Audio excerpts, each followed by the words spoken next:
A black teacher was fired for buying boots for a poor student. But what happened next shocked everyone. Don't forget to subscribe and share your thoughts in the comments. Where are you watching from? The early morning sun cast its faint light over the cracked sidewalks and aging brick buildings of the neighborhood where Lorraine Jackson lived. A distant hum of traffic mingled with the occasional sounds of life stirring. A mother shouting for her children to get ready for school, a car engine sputtering to life, and the faint laughter of kids who, despite their circumstances, always found a reason to smile. This was a world Lorraine knew intimately. It wasn't just a place she lived. It was where she had grown up, where she had learned to endure and, more importantly, to hope. Lorraine's modest apartment was situated on the third floor of an aging complex with peel-and paint and a staircase that creaked under the lightest step. She had lived there for years, ever since she'd taken the teaching position at Lincoln Elementary School. The school was nestled in one of the city's most economically disadvantaged districts, a place where children's lives were often defined by struggle long before they even understood the word. Every day, Lorraine awoke at 5:30 a.m., her small bedroom bathed in the dim glow of a street lamp just outside her window.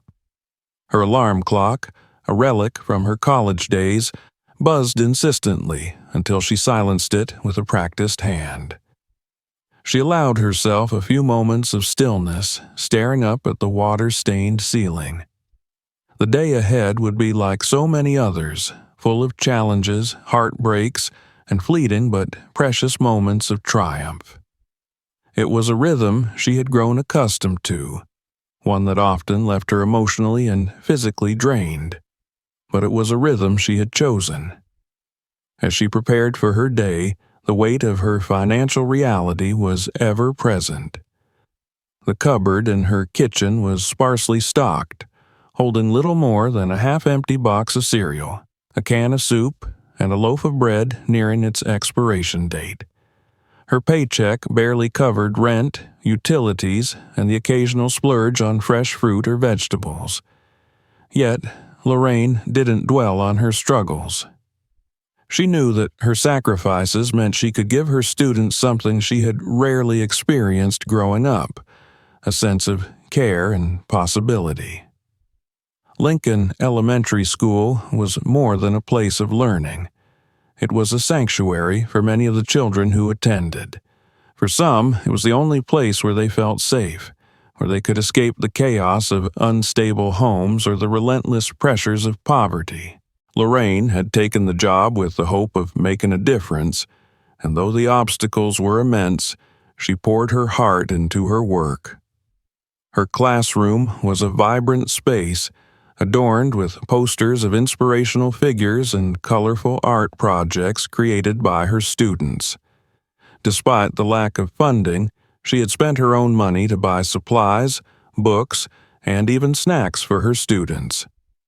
She believed in creating an environment where every child felt valued, even if it meant going without herself. Yet not everyone appreciated her dedication. The school's principal, Mr. Barkley, was a man who prided himself on order and protocol. He was a figure of authority, but not of compassion. A staunch believer in rigid rules, he viewed Lorraine's approach as disruptive and unprofessional. He often dismissed her ideas during staff meetings and reprimanded her for actions he deemed unnecessary or inappropriate. Over time, his condescension became a source of quiet tension, a reminder that her efforts were not universally valued. Lorraine's life outside of school was solitary but fulfilling in its own way. She had a small circle of friends, mostly other teachers who understood the challenges she faced. Her evenings were spent grading papers, preparing lesson plans, and occasionally indulging in a favorite book. It wasn't the life she had envisioned for herself as a child, but it was a life she had grown to cherish. Her path to teaching had been shaped by her own experiences as a student. Growing up in a similar neighborhood, Lorraine had known hunger, fear, and the sting of being overlooked.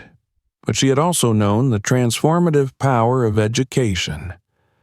A handful of teachers had seen potential in her, had encouraged her to dream beyond the confines of her circumstances. It was their belief in her that had propelled her forward, through college and into a career that demanded everything she had to give. But no amount of dedication could shield her from the exhaustion that came with the job. Each day brought new challenges. Students who came to school hungry, others who acted out because of problems at home, and the constant pressure of meeting academic standards in an underfunded system.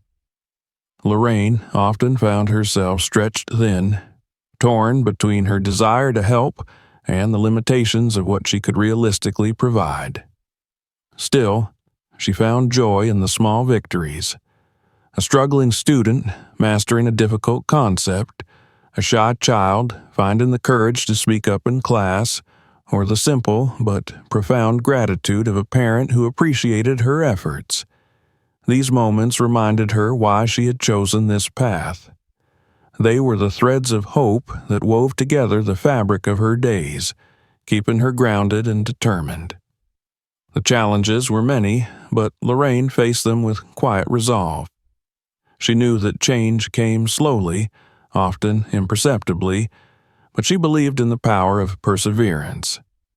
Her life was far from easy, but it was a life of purpose, one that she embraced with an open heart.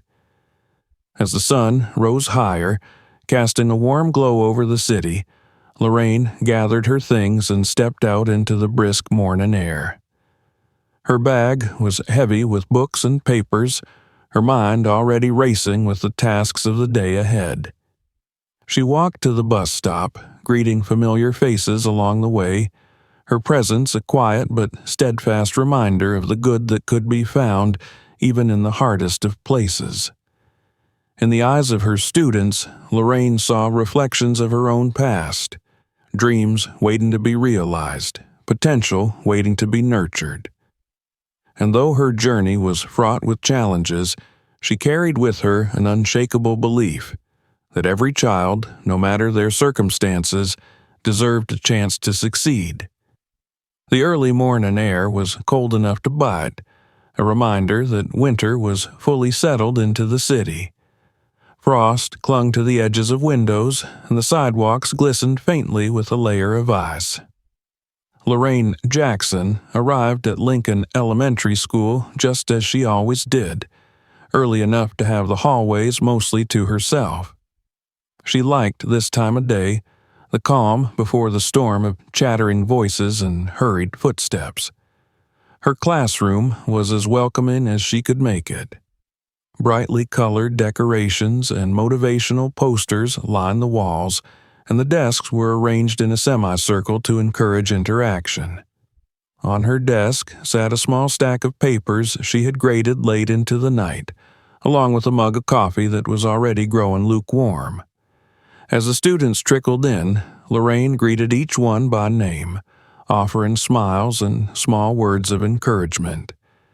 She knew that for many of them, school was the only stable part of their lives. Among them was Jake, a quiet boy with downcast eyes who slipped into the classroom as if trying not to be noticed. Jake was always one of the first to arrive, though he rarely spoke unless spoken to. He took his seat near the back of the room, hunching over his desk as if trying to make himself smaller. His clothes were always the same, a too-thin jacket, faded jeans, and a pair of sneakers so worn that the soles had begun to peel away. It wasn't until that morning, as the students prepared to head outside for recess, that Lorraine noticed just how bad things were. Jake lingered near the classroom door, hesitating as the other children rushed past him, eager to play in the snow-covered yard. Lorraine had seen him hesitate before, but this time she caught a glimpse of his shoes. The sneakers were riddled with holes, exposing his small, frost-reddened toes to the harsh cold. Her heart sank. She approached him gently, crouching down to meet his eyes. Jake flinched slightly, but didn't pull away. She didn't press him right then. She could see how guarded he was. Instead, she stood up and encouraged him to stay inside if he didn't feel like going out, then returned to her desk, her mind racing. That evening, as she sat in her apartment grading papers, she couldn't shake the image of Jake's shoes. She had seen signs of his family's struggles before. The way he avoided eye contact when asked about his home life, the worn state of his backpack. But this was something she couldn't ignore. She found herself wondering about his life outside of school. Was there heating in his home? Enough food to eat? Did anyone else notice how much he was struggling? The next day, during her lunch break, Lorraine decided to approach Jake's situation more directly. She kept her tone light and casual, careful not to make him feel like he was being interrogated. "Jake," she said softly during a quiet moment in class, "how are you feeling today? Did you get enough sleep last night?" Jake shrugged, his gaze fixed on the desk. "I guess." Encouraged by his lack of resistance, she continued, "You know, if you ever need help with anything, you can always talk to me." For a moment, he hesitated, then nodded without looking up. It wasn't much, but it was a start. Later that week, as the class worked on an art project, Lorraine took a moment to observe Jake more closely. He was focused on his drawing, his brow furrowed in concentration. The other children were chatting and laughing, but Jake remained in his own world. She noticed how his fingers trembled slightly, likely from the cold. That afternoon, Lorraine stayed late to speak with the school's guidance counselor. She shared her concerns about Jake, hoping there might be a way to connect his family with additional resources, but the counselor's response was discouraging. "We've tried reaching out to his mother before," the counselor said, shaking her head. "She's overwhelmed, working 2 jobs just to keep a roof over their heads. There's only so much we can do." Lorraine left the office feeling both frustrated and determined. She couldn't change the systemic problems that plagued families like Jake's, but she could do something small, something immediate. The following morning, she made a point of speaking with Jake during a quieter moment in class. She asked him about his favorite color, his favorite subject, and eventually, his family. Bit by bit, he opened up. He told her about his younger siblings, his mother who worked long hours, and the struggles they faced. When she gently mentioned his shoes, he grew quiet. "They hurt my feet sometimes," he admitted after a long pause, "but we don't have money for new ones." That night, Lorraine sat in her small apartment, her heart heavy with the weight of Jake's words. She thought about her own childhood, about the times her mother had patched up her old shoes because buying new ones wasn't an option. She thought about the teachers who had shown her kindness when she needed it most. And she made a decision. The next day, after school, she went to a local store. The clerk gave her a curious look as she picked out a sturdy pair of winter boots, warm socks, and a set of gloves. She paid for them with money she'd been saving for her own bills, knowing it was a sacrifice she was willing to make. Back at home, she carefully packed the items into a plain brown bag. She wrote a note to include with the package. "Jake, keep being the wonderful kid you are. You deserve to feel warm and cared for. Miss Jackson." As she sealed the bag, a sense of purpose filled her. She couldn't change Jake's circumstances entirely, but she could do this one thing. And sometimes, one act of kindness was all it took to make a difference. The next morning, the cold was sharper than ever, with a biting wind that seemed to pierce through even the thickest coats. The city streets glistened with fresh snow, and the air carried the faint scent of frost. Lorraine Jackson arrived at school with the brown bag clutched tightly in her hands, her heart beating a little faster than usual. She had spent the night imagining how Jake might react to the gift. Would he feel embarrassed, grateful? Would he even acknowledge it? She reminded herself that it didn't matter how he responded. What mattered was that he'd have warm feet. Before the first bell rang, Lorraine slipped into her classroom, ensuring she had time to set the plan in motion. The room was still quiet, illuminated by the soft light of the winter morning. She walked over to Jake's desk and placed the bag carefully on top, angling it so the note peeked out just enough to catch his attention. Stepping back, she took a deep breath, hoping he would understand that this act came from a place of care, not pity. As the students filed into the room, the usual chatter and laughter filled the air. Lorraine greeted each child warmly, her attention subtly shifting toward Jake when he entered. He moved toward his desk with his usual guarded demeanor, his gaze falling almost immediately on the bag. For a moment, he froze. His hand hovered over the bag's edge, as if unsure whether it was meant for him. Lorraine continued her routine, giving him the space to process the moment. When Jake finally opened the bag, his expression shifted from confusion to something Lorraine couldn't quite describe. Relief, perhaps, or gratitude mixed with disbelief. He pulled out the boots first, running his fingers over the sturdy leather, then the socks and gloves. The note was the last thing he touched, unfolding it carefully. His lips moved slightly as he read the words, and when he finished, he looked up. His eyes searched the room, eventually landing on Lorraine. She offered him a small, encouraging smile before turning her attention back to the other students, giving him the dignity of privacy. Jake said nothing, but that day there was a noticeable change in him. During recess, he ventured outside with the other children, his new boots crunching through the snow as he joined a game of tag. Lorraine watched from the window, her chest swelling with quiet pride. For the first time in weeks, Jake was laughing, his face alight with the kind of joy that seemed to have been missing from his life. That evening, as she sat in her apartment grading papers, Lorraine reflected on the moment. She thought about how much a small act of kindness could mean to someone, especially a child. She knew Jake's struggles wouldn't end with a new pair of boots, but she hoped this gesture would remind him that he wasn't invisible, that someone cared enough to see his pain and do something about it. Her satisfaction, however, was short-lived. A few days later, during the lunch break, she was called into the principal's office.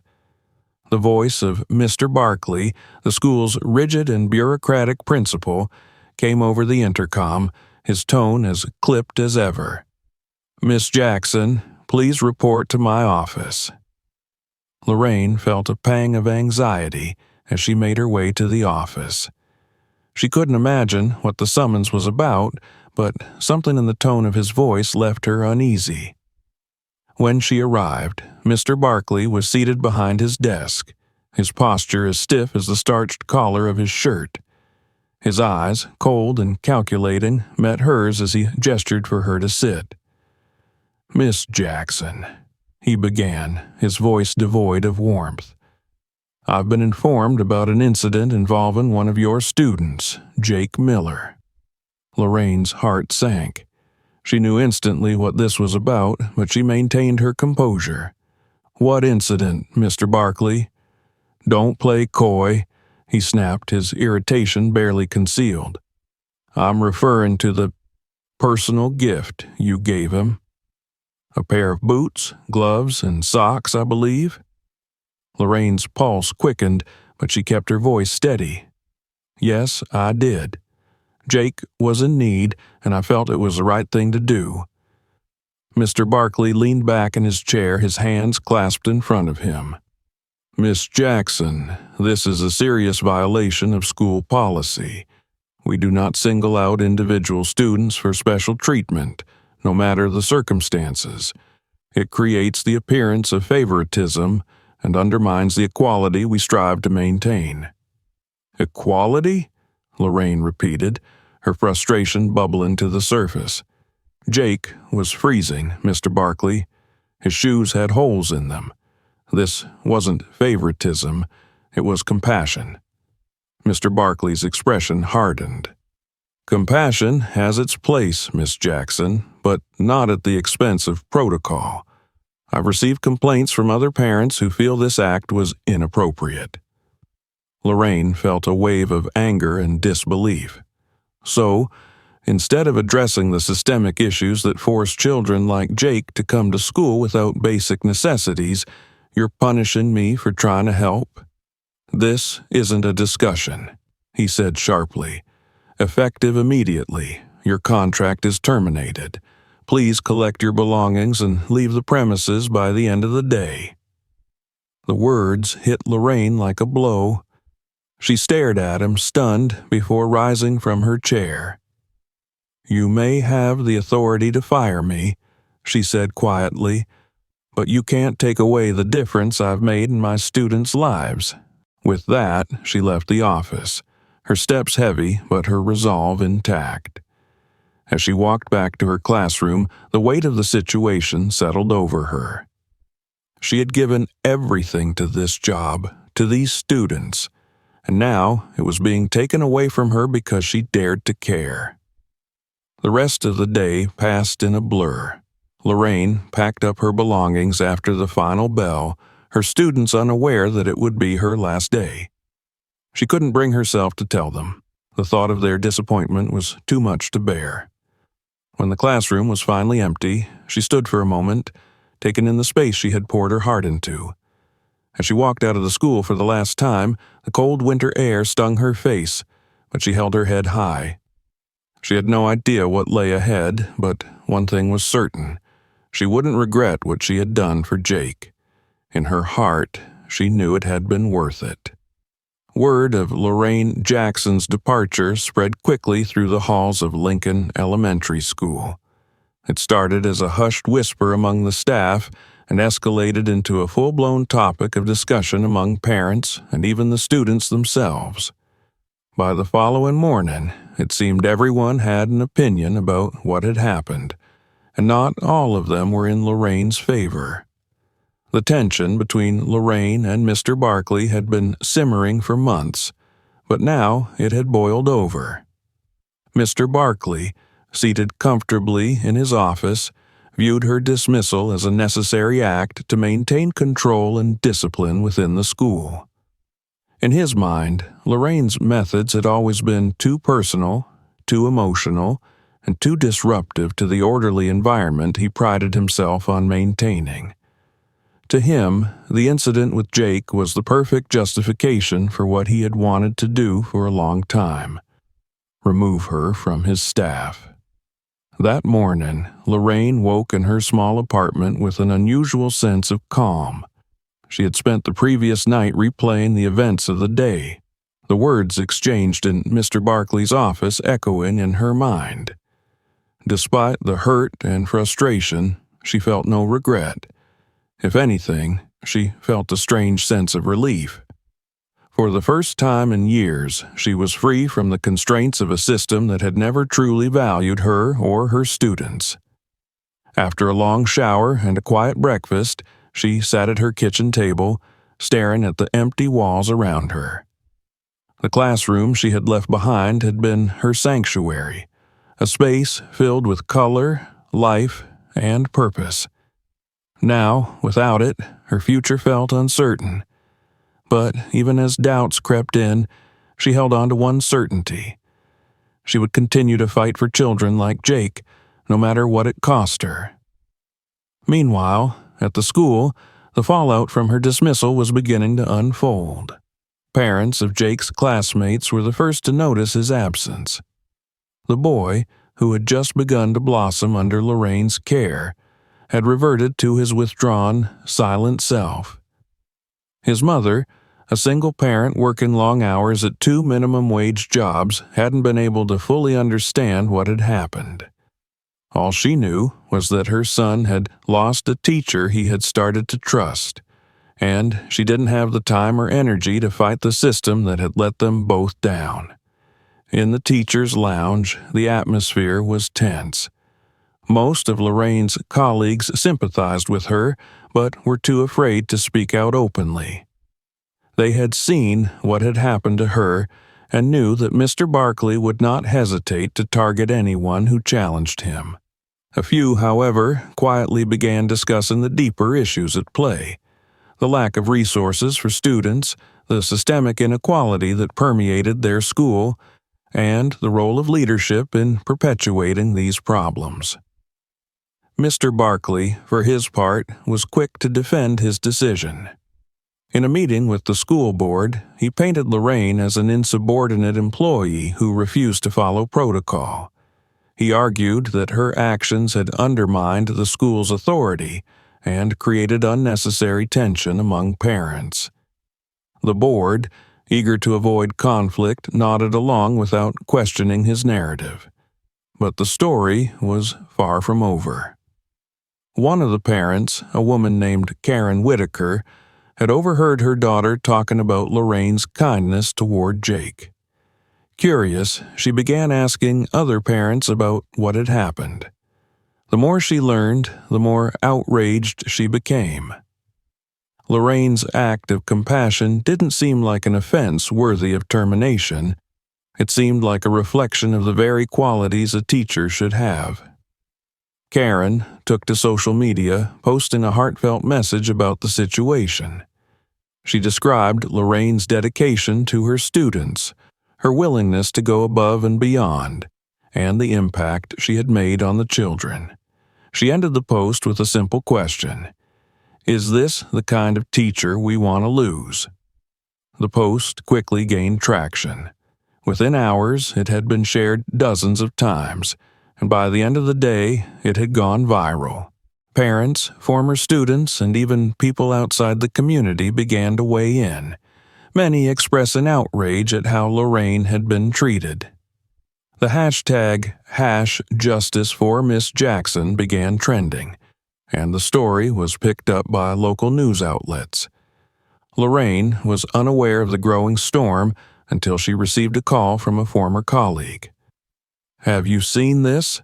her friend asked, directing her to Karen's post. As Lorraine scrolled through the comments, her emotions were a mix of gratitude and disbelief. Strangers were standing up for her, people she had never met were defending her actions, and her story was spreading farther than she had ever imagined. Jake's mother, though initially hesitant, decided to speak out as well. In an interview with a local reporter, she described how Lorraine's kindness had made a difference in her son's life. "Miss Jackson didn't just give my son a pair of boots," she said, her voice trembling. "She gave him hope, and now they've taken her away for that." As the days went on, the attention surrounding the story only grew. News segments aired interviews with parents and students, and Lorraine's name became a symbol of the challenges facing underfunded schools and the educators who worked within them.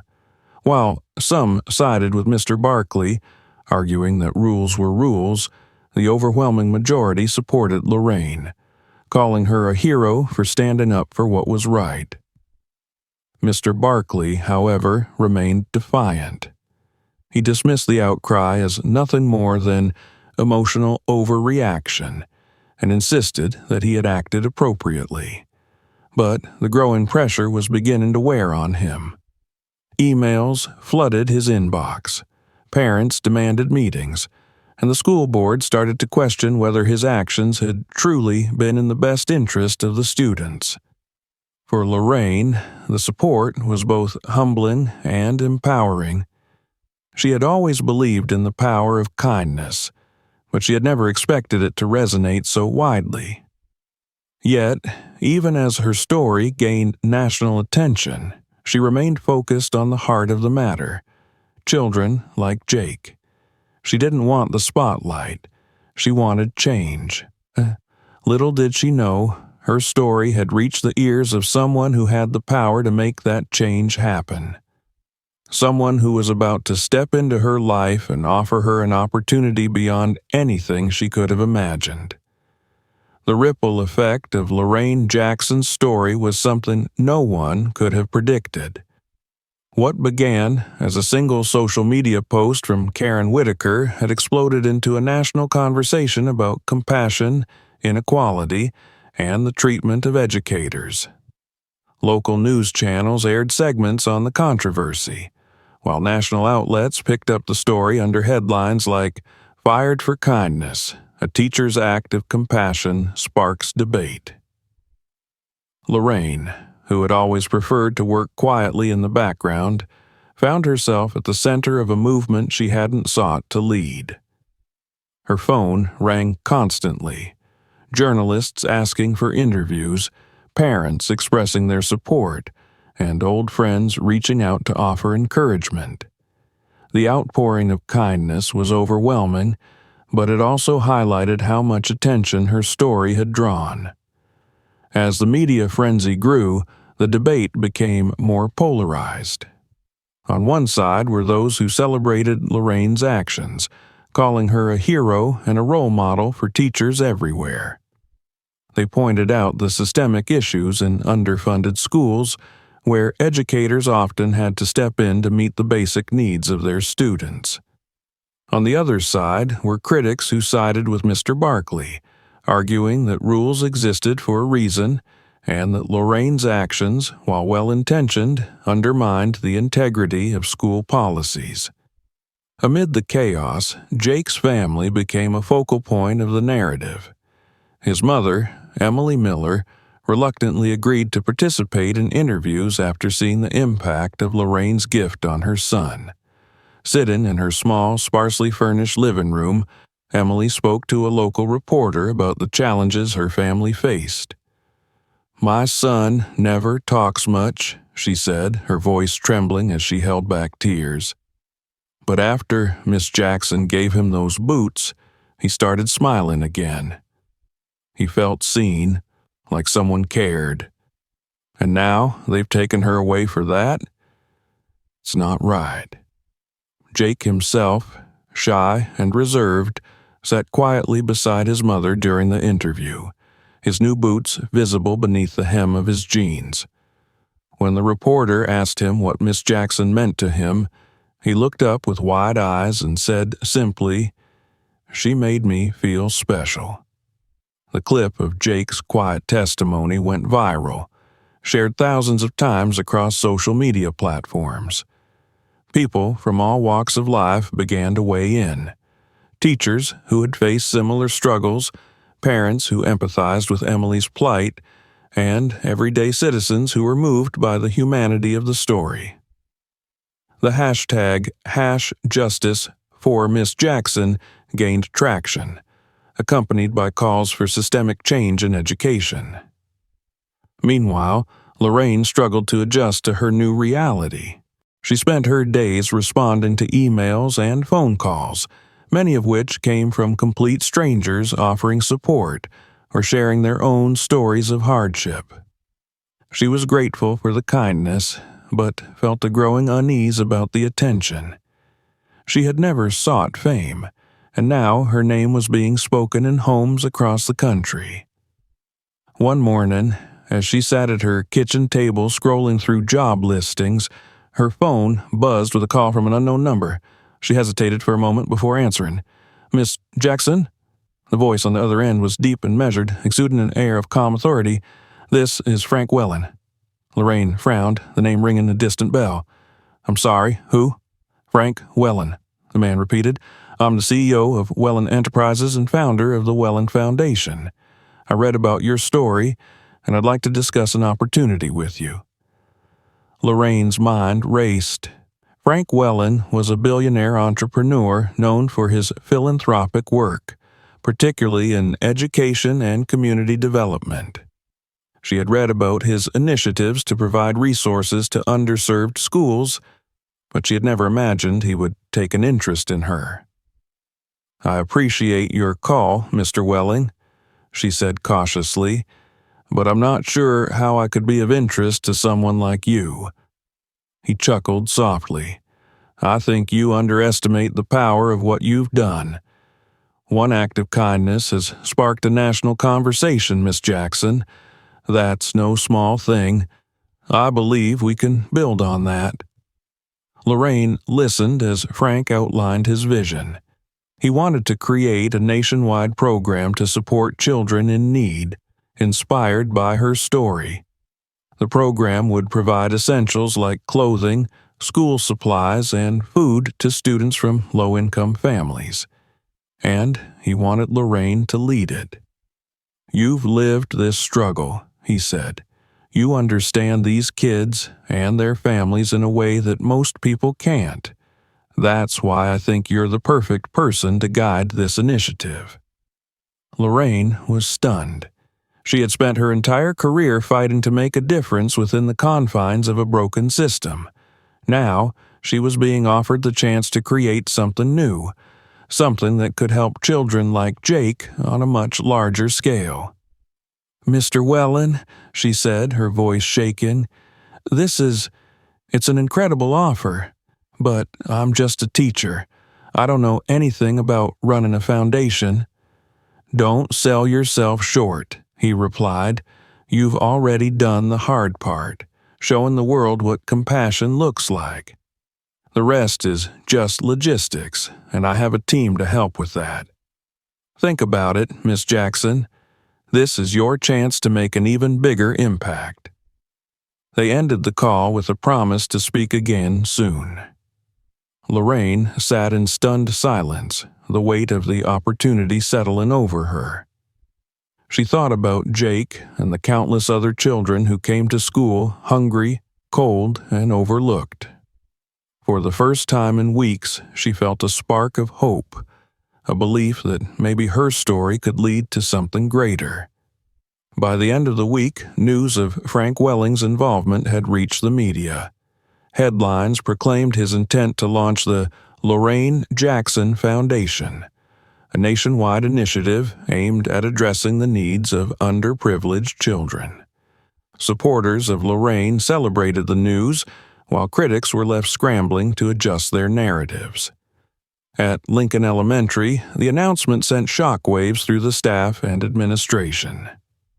Mr. Barkley, in particular, was blindsided.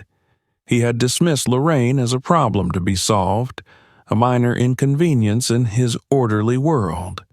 Now, she was being hailed as a hero, her name attached to a project that promised to do what his school had failed to achieve. The contrast couldn't have been starker. While Lorraine prepared to step into a role that would amplify her impact, Mr. Barkley found himself facing increasing scrutiny. Parents and teachers began to question his leadership, demanding to know why he had allowed such a valuable teacher to be driven out. The once unshakable principal now found himself on uncertain ground, his authority undermined by the very person he had sought to silence. For Lorraine, the path ahead was daunting, but it was one she was ready to walk. With each step, she carried the memory of Jake and the quiet joy in his eyes when he received her gift. It was a reminder of why she had chosen this path in the first place: to make a difference, one child at a time. Now, she had the chance to do that on a scale she had never dreamed possible. The announcement of the Lorraine Jackson Foundation brought a wave of emotions that Lorraine had never experienced before. For weeks, her story had been a whirlwind of public attention, emotional highs and lows, and an overwhelming sense of uncertainty about her future. Now, as the foundation's launch began to take shape, she felt a mixture of hope, fear, and a quiet determination to live up to the trust placed in her. Frank Welling, the man who had transformed her life with a single phone call, became a steady presence in her days. His voice was calm and reassuring as he guided her through the early stages of the foundation's development. He arranged meetings with his team of experts, financial planners, marketing specialists, and education advocates, all of whom were eager to support Lorraine in her mission. Their first major task was to define the foundation's goals and structure. Sitting in a sleek conference room high above the city, surrounded by professionals in suits, Lorraine felt momentarily out of place. Her worn notebook and pen were a stark contrast to the tablets and laptops scattered around the table. But as the discussions began, her passion and first-hand experience quickly silenced any doubts about her role. "The Foundation's primary focus," she said, her voice steady despite the nervous flutter in her chest, "should be on meeting the immediate needs of children. Warm clothing, school supplies, food, things that can make a tangible difference in their daily lives. But it also needs to go beyond that. We need to invest in their futures, whether that's through mentorship programs, scholarships, or community outreach." The team listened intently, taking notes and nodding in agreement. Frank watched with a quiet smile, his belief in Lorraine evident in the way he let her take the lead. As the Foundation's plans unfolded, the media continued to follow Lorraine's story. Reporters clamored for interviews, and her face appeared on morning talk shows and evening news segments. At first, the attention made her uncomfortable. She wasn't used to being in the spotlight and often worried that the focus on her overshadowed the real purpose of the Foundation. But gradually, she began to see the power of her platform. Each interview was an opportunity to highlight the struggles of children like Jake and to advocate for systemic change. She spoke passionately about the importance of compassion in education, about the need to support teachers who went above and beyond, and about the responsibility society had to its most vulnerable members. One particularly memorable interview took place on a national news program. Sitting under the bright lights of the studio, Lorraine was asked what motivated her to act the way she had. She paused for a moment before answering. "I didn't give Jake those boots because I wanted recognition," she said. "I gave them to him because he needed them. Because no child should have to suffer through a winter with frostbitten toes. And if we live in a world where that kind of kindness is punished, then something needs to change. That's what this foundation is about. Changing the system so no child feels invisible, and no teacher has to choose between following the rules and doing what's right." The segment went viral, sparking another wave of public support. Donations to the foundation began pouring in from across the country. Small contributions from everyday people, alongside larger gifts from corporations and philanthropists, quickly grew into a significant fund. Each donation felt like a validation of Lorraine's vision and a reminder that her work was resonating far beyond what she had imagined. Meanwhile, the Foundation's work began on the ground. Lorraine traveled to communities across the country, meeting with teachers, parents, and students to understand their needs. She visited schools in rural towns and urban neighborhoods, each one with its own unique challenges. She listened to stories of resilience and heartbreak, of teachers using their own money to buy supplies and children going to bed hungry. One of her most impactful visits was to a school in a small Appalachian town. The principal, an older man with kind eyes, greeted her warmly and showed her around. The classrooms were clean but bare, with outdated textbooks and broken equipment. Lorraine spoke with teachers who described their struggles to keep students engaged despite the lack of resources. In one classroom, a little girl with pigtails and a shy smile caught her attention. She was drawing on a piece of scrap paper with a stub of a pencil, her concentration unwavering. Lorraine knelt beside her and asked what she was drawing.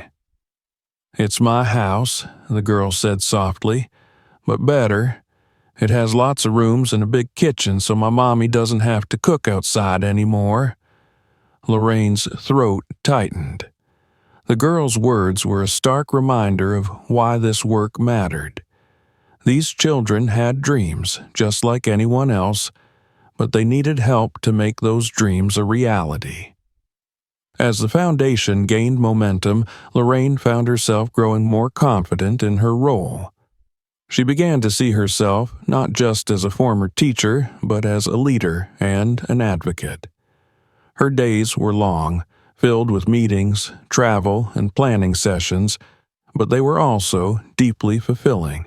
Each step forward felt like a victory, not just for her, but for the children and community she was working to serve. Despite her busy schedule, Lorraine never forgot about Jake. She kept in touch with his mother, Emily, offering support when she could. She learned that Jake was thriving in his new boots, his confidence growing with each passing day. Knowing that he was doing well gave her a sense of peace and reinforced her commitment to the Foundation's mission. Behind the scenes, Frank Welling continued to be her steadfast ally. He offered advice when needed, but never overshadowed her leadership. He believed in her vision and gave her the freedom to shape the Foundation in her own way. During one of their late-night strategy meetings, he leaned back in his chair and studied her thoughtfully. "You know," he said, "this Foundation is going to change a lot of lives, but it's also going to change you." Lorraine smiled, a hint of exhaustion in her eyes. "I think it already has." Frank nodded. "That's a good thing. Change is hard, but it's necessary. Just remember, you're not alone in this. You've got a whole team behind you." It was a sentiment Lorraine carried with her as the Foundation approached its official launch. The event was set to take place in a grand venue, with hundreds of attendees, including educators, philanthropists, and members of the media. As the date drew closer, Lorraine worked tirelessly to ensure every detail was perfect. The launch wasn't just about celebrating the Foundation's beginning.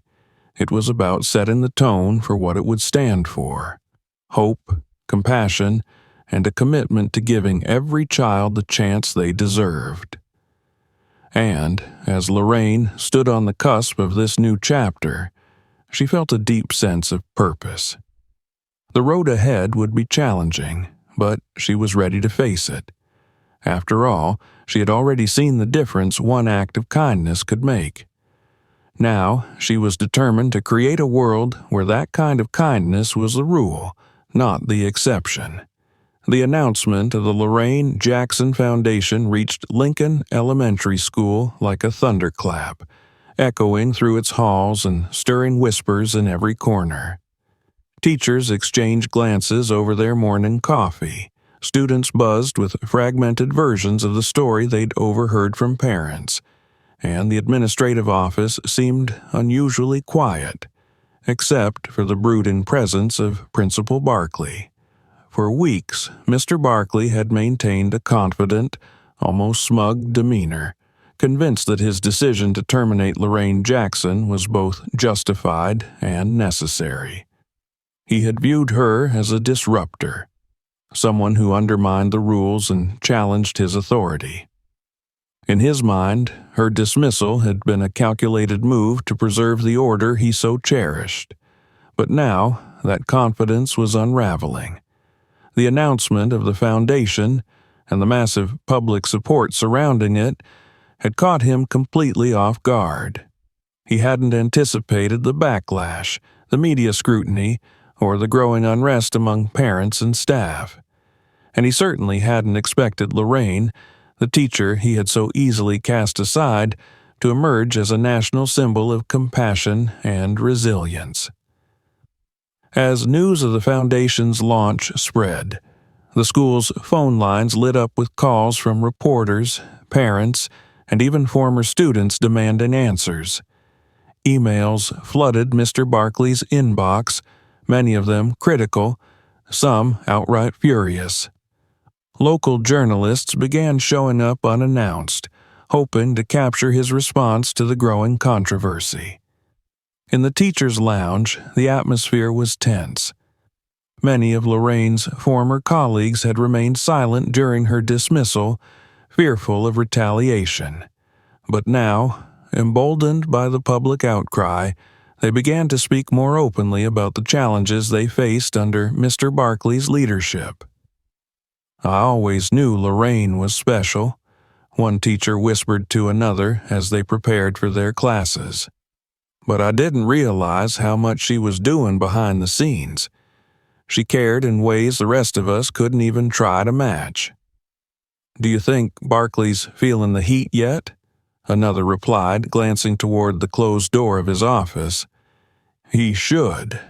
This whole situation is a mess, and it's his fault." The sentiment wasn't limited to the staff. Parents, many of whom had once supported Mr. Barkley's strict policies, began questioning his judgment. PTA meetings turned contentious, with heated debates about the school's priorities and whether the administration truly had the students' best interests at heart.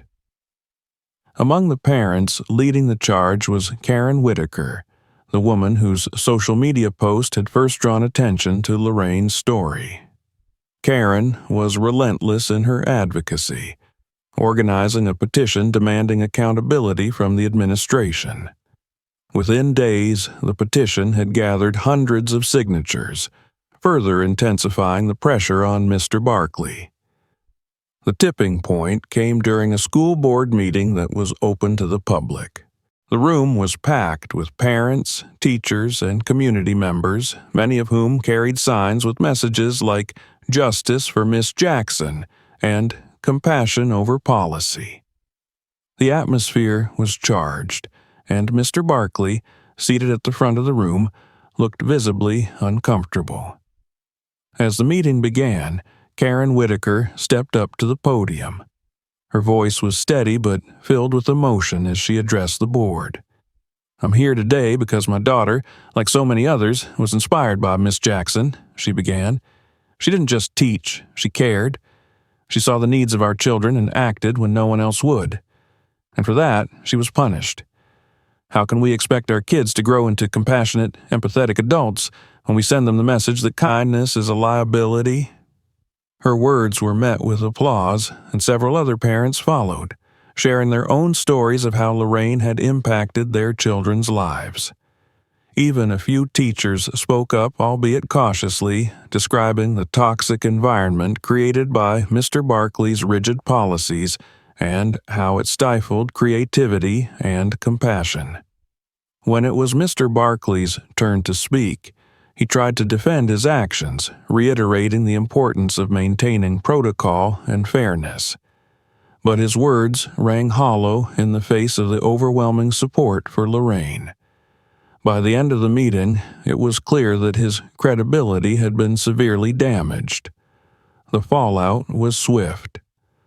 Within days, the school board announced that it would be conducting an internal review of Mr. Barkley's actions and the policies that had led to Lorraine's dismissal. Meanwhile, parents continued to voice their dissatisfaction, and several even threatened to withdraw their children from the school if changes weren't made. For Mr. Barkley, the pressure became unbearable. His once commanding presence now seemed diminished, his authority undermined by the very community he had claimed to serve. Faced with mounting criticism and the likelihood of being formally reprimanded, he submitted his resignation just weeks after the board meeting. As news of Mr. Barkley's departure spread, the atmosphere at Lincoln Elementary began to shift. Teachers, no longer living under the constant weight of his disapproval, felt a renewed sense of purpose. Parents, too, were optimistic about the possibility of real change. For the first time in years, there was a sense of hope that the school could become the nurturing environment it was meant to be. Lorraine, though no longer a part of the school, was kept informed of the developments by friends and supporters. She listened with a mixture of satisfaction and sadness. While she was glad to see accountability being enforced, she couldn't help but think about the students who had been caught in the crossfire of this conflict. They were the ones who had suffered the most, and they were the ones she remained focused on helping. The launch of the Lorraine Jackson Foundation continued to dominate headlines, overshadowing Mr. Barkley's resignation. As public attention shifted toward the foundation's mission and progress, Lorraine's story became a beacon of hope and a rallying cry for educators and advocates across the country. One evening, as she reviewed plans for the foundation's upcoming initiatives, Lorraine received an email from a former student. The message was brief but heartfelt. "Miss Jackson, I saw you on TV, and I just wanted to say thank you. You always believed in me when no one else did. I'm in college now, and it's because of you. Please don't ever stop doing what you do." Tears filled Lorraine's eyes as she read the message. It was a reminder of why she had chosen this path, why she had endured the challenges and sacrifices. And as she prepared for the foundation's official launch, she carried that reminder with her, a source of strength and inspiration for the journey ahead. The day of the Lorraine Jackson Foundation launch dawned bright and crisp, with the winter sun casting a golden glow over the city. The venue for the event, a grand hall adorned with banners bearing the foundation's name, buzzed with activity. Volunteers and staff moved about, finalizing last-minute details, while journalists set up their cameras to capture the moment. For Lorraine, the morning was a blur of preparation and emotion. She stood in front of a mirror in the dressing room adjusting the lapels of her blazer. Her reflection stared back at her, a mixture of pride, nerves, and disbelief. Just a few months ago, she had been packing up her classroom, unsure of what the future held. Now, she was about to address an audience of hundreds, including educators, philanthropists, and policymakers, with her name attached to a movement that had already begun changing lives. Frank Welling appeared in the doorway, his presence steady and reassuring as always. "You ready?" he asked, his smile warm. "As ready as I'll ever be," Lorraine replied, taking a deep breath. "Good," he said, "because this isn't just the launch of a foundation, it's the start of something much bigger, and you're the reason it's possible." Lorraine nodded, his words settling over her like a protective shield. She wasn't just representing herself anymore. She was representing the children and families the foundation aimed to serve, the teachers who worked tirelessly without recognition, and the countless people who believed in the power of kindness. The event began with a video montage showcasing the foundation's mission and its early impact. Footage of Lorraine meeting with students, visiting schools, and working alongside her team played on a large screen, accompanied by a narrator's voice explaining the importance of the initiative. The room was silent, except for the occasional murmur of approval or the sound of someone dabbing at their eyes. When the video ended, Frank took the stage to introduce Lorraine. His speech was brief but heartfelt, emphasizing the courage and compassion that had brought her to this moment. "It's not often that one act of kindness sparks a movement," he said, "but Miss Jackson has shown us all what's possible when we choose to care.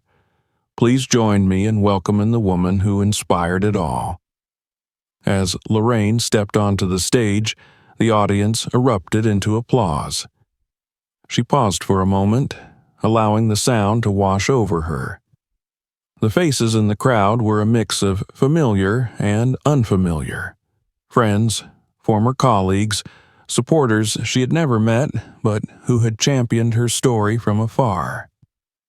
"Thank you," she began, her voice steady despite the swell of emotion in her chest. "When I first became a teacher, my goal was simple: to make a difference in the lives of my students. I never imagined that doing something as small as buying a pair of boots for a child in need would lead to this." She went on to share her journey, from her struggles as a young teacher to the challenges she faced after her dismissal. She spoke about Jake, the boy whose need for warmth had sparked it all, and about the countless other children she had met since, each one a reminder of why this work mattered. "When we show kindness," she said, her voice strong and clear, "we don't just change one life. We create ripples that can change the world. This foundation isn't just about providing resources, it's about creating those ripples, about ensuring that every child feels seen, valued, and supported." Her words were met with a standing ovation, the sound reverberating through the hall. Tears filled Lorraine's eyes as she stepped back from the podium, overwhelmed by the response. She had always believed in the power of compassion, but this moment confirmed that belief in a way she had never imagined. As the event continued, attendees mingled, sharing their own stories and discussing ways to support the Foundation's mission. Lorraine moved through the crowd, shaking hands and thanking people for their support. She was approached by educators who expressed their admiration, parents who shared their gratitude, and philanthropists who pledged their resources. Toward the end of the evening, Lorraine spotted Jake and his mother standing near one of the Foundation's displays. Jake was wearing the same boots she had given him, his face bright with a confidence she hadn't seen before.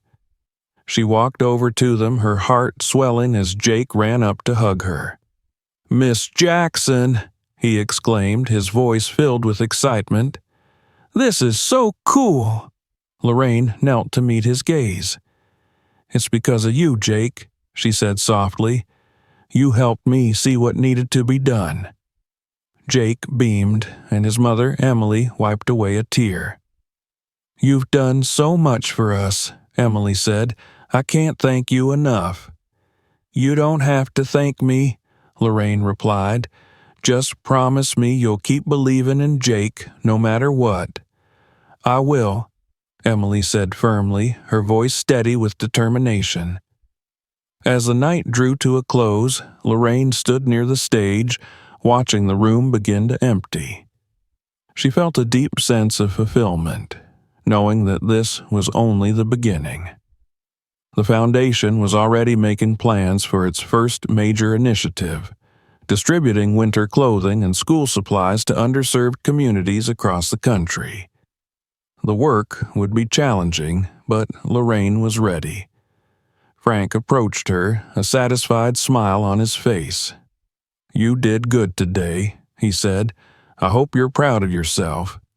"I am," Lorraine admitted. "But more than that, I'm proud of what we're building. This isn't just about me. It's about all of us." Frank nodded. "Exactly. And I have no doubt that you're the right person to lead it."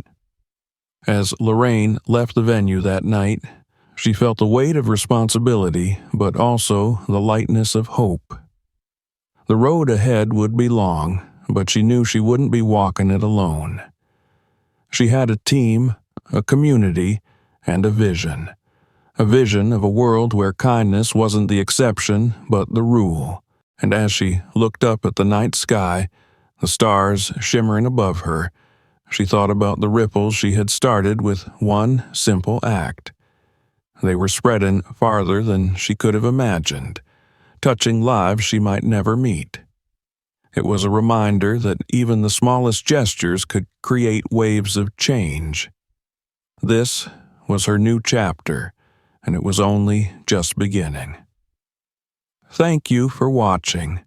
If you enjoyed this story, don't forget to subscribe to stay updated with more inspiring content. Share this video with your friends and family to spread the message, and check out our other videos for more compelling stories. See you next time.